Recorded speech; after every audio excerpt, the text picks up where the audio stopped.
the right hand side. Let's see what was going on. So these candles, right, correspond, so these candles over here correspond to these candles over here. So we want to understand what was going on.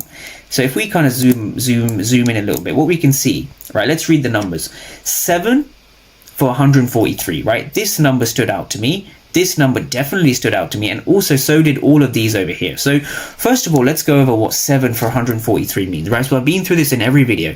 What forms a true supply area? So the thing that forms a true supply area is you want to see sellers in control. And so if we go back to the candlestick chart, there's no way of actually knowing, but in this region over here, we want to see sellers in control. So I'm just going to make this in red because red stands for sellers. But when you go to the order flow footprint charts, you're going to see a lot of blue, blue, blue. You know, you're going to see a lot of blue. My entry was just over here.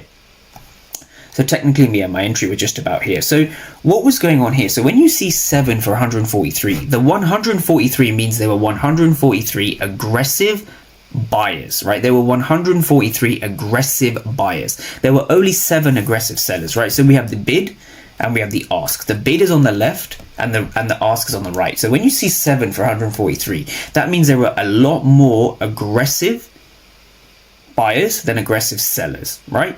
Now, despite that, we can see red candles. So we can see these buyers over here essentially were not rewarded. The reason we know that is because if these buyers were rewarded, the market would have broken above this fair value gap, or at least come to retest the fair value gap. It didn't even do that.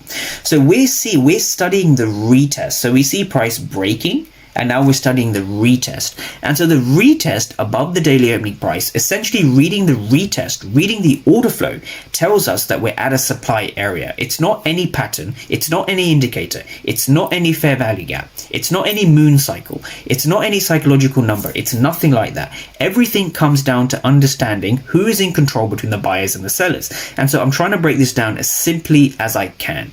You want to see price breaking below the level and then coming and retesting that level. And so when we see price retesting that level, we can see 7 for 143, significantly more aggressive buyers, and we can see 0 for 104, so way more aggressive buyers. And we also see 0 for 5, again, more aggressive buyers. And then we see price breaking below the level. Notice how we have a body break just over here, right? This body break just over here. So what does that tell you about the 143 aggressive buyers here? And more importantly, the 104 aggressive buyers for 0 sellers, aggressive sellers. Well, it shows you the buyers have not been